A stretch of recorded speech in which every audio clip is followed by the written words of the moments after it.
48 laws of power by Robert Green. आइए आज इसका 35वां लॉ देखते हैं, जो कहता है master the art of timing.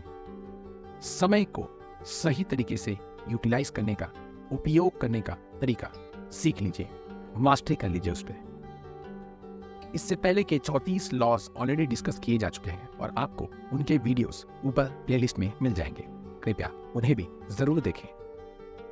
अगर आप चैनल पर नए आए हैं तो कृपया चैनल को सब्सक्राइब करना ना भूलें और बेल आइकन जरूर प्रेस करें ताकि आगे के लॉस के वीडियोस के नोटिफिकेशन आपको जल्द से जल्द मिल जाया करें। चलिए आते हैं कहानियों पर जो इस लॉ को सपोर्ट करती है। पहली कहानी है जोसेफ फॉकी की। फॉकी एक स्कूल टीचर हुआ करते थे जो फ्रांस में उस समय छोटे बच्चों को पढ़ाते थे मैथमेटिक्स, किंतु वो कभी भी उससे काम से खुश नहीं थे। फ्रांस में जब 1780 के दौर में विद्रोह की भावनाएं जागने लगी, तब फॉकी ने अपने इस काम को त्याग कर विद्रोही बनना स्वीकार किया। धीरे धीरे फॉकी अपने काम में दक्ष होते गए और उन्हें रिकॉग्निशन मिलती चली गई। फॉकी जब रॉबर्ट स्पियर तख्त पे आया, जब उसने अपनी सरकार बनाई, तो वो उनके महत्वपूर्ण मिनिस्टर्स में से एक बना। लोग उसे पसंद भी करते थे। उसने लॉ एंड ऑर्डर का जो काम संभाला वो उसके जीवन भर उसने संभाले रखा। यहां तक कि जब उसने ये देखा कि रॉबर्ट स्पियर अब जाने वाला है, उसको लोग भगा देंगे और नेपोलियन आने वाला है, तो उसने रॉबर्ट स्पियर का दामन छोड़कर नेपोलियन के साथ हाथ मिला लिया। नेपोलियन की बढ़ती असंगठितता और नेपोलियन की ताकत के साथ उसका भी कद बढ़ता चला गया। नेपोलियन के चुनिंदे मिनिस्टर्स में ये भी लॉ एंड ऑर्डर के डिपार्टमेंट, सीआईडी डिपार्टमेंट का हेड हुआ करता था। जब नेपोलियन को लोगों ने भगा दिया, यानी कि जब सारे देशों ने, आसपास के लोगों ने, देशों ने मिलकर नेपोलियन के विरोध में उसे बुरी तरीके से हरा दिया और नेपोलियन को वहां से भगाकर एल्बा में छुपा दिया और उसके जगह पे नए राजा को बुलाया गया, तब भी फॉकी ने अपने समय को देखते हुए नेपोलियन का साथ छोड़ दिया और नए राजा के साथ बैठ गया।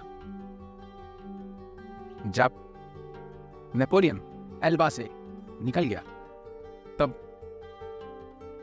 नए राजा ने फॉकी से पूछा कि नेपोलियन अगर यहां आ जाएगा तो हमारी क्या व्यवस्था है। फॉकी ने कहा, नेपोलियन कभी भी पेरिस में दाखिल नहीं हो सकता, हमारी पूर्ण व्यवस्था है। लेकिन जब नेपोलियन मार्च करता हुआ पेरिस की तरफ आने लगा, तो राजा ने फॉकी को जेल में बंद करने का आदेश दे दिया। फॉकी, जो पहले से जानता था कि कुछ ही देर में नेपोलियन की सेना मार्च कर जाएगी पेरिस के अंदर और लोग उसे हाथों हाथ ले लेंगे, जाकर एक घर में, छोटे टूटे हुए घर में छुप गया। फॉकी वहां कुछ दिनों तक छुपा रहा, जब तक कि उसने ये नहीं सुन लिया कि नेपोलियन की सेना आ चुकी है। इस बीच फॉकी के घर पे सीआईडी की रेड पड़ी। वो वॉशरूम के बहाने वहां से भाग निकला और बड़ी चतुराई से इस घर में आके छुप गया। जब तक नेपोलियन की सेना की गणराहत उसे सुनाई नहीं देगी, तब तक वो इस घर से बाहर नहीं आया। नेपोलियन, जो जानता था कि फॉकी ने उसके खिलाफ जाकर नए लोगों का साथ दिया है, फिर भी जब नेपोलियन वापस आया, तब उसने फॉकी को उसके पुराने ओहदे पर फिर से रीइंस्टेट कर दिया, वापस उसे वही ओहदा दे दिया। इसे ही कहते हैं, अपने समय के अनुसार अगर आप चलोगे तो समय आपके अनुसार चलने लगे।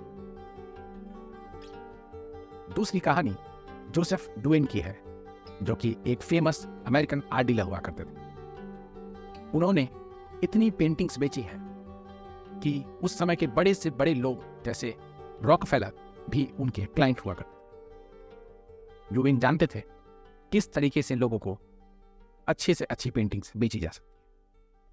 अक्सर वो अपने क्लाइंट को अपने रूम्स में लेके आते, अपने म्यूजियम्स में लेके आते, अच्छी अच्छी पेंटिंग्स दिखाते और फिर उन्हें जाते जाते अगर क्लाइंट नकार देता या नहीं खरीदता या ये कहता कि हम वापस आके इस पे डिस्कशन करेंगे, तो वो एक बात कहते कि ये पेंटिंग यहाँ पे कुछ ही समय के लिए है, इसके बाद ये लंदन, पेरिस, फ्रांस या कहीं और चली जाने वाली है, और उसके बाद ये कब मेरे पास आएगी मुझे कुछ अंदाजा नहीं है। इसकी वजह से अक्सर उनके क्लाइंट्स तुरंत उस पेंटिंग को खरीदने के लिए बाध्य हो जाते। डुविन ने ऐसे ही कई बार कई सारी पेंटिंग्स रॉकफेलर को बेची थी। अंत में यही वो किताब है जिसके बारे में हम पढ़ रहे हैं, the 48 laws of power by Robert green.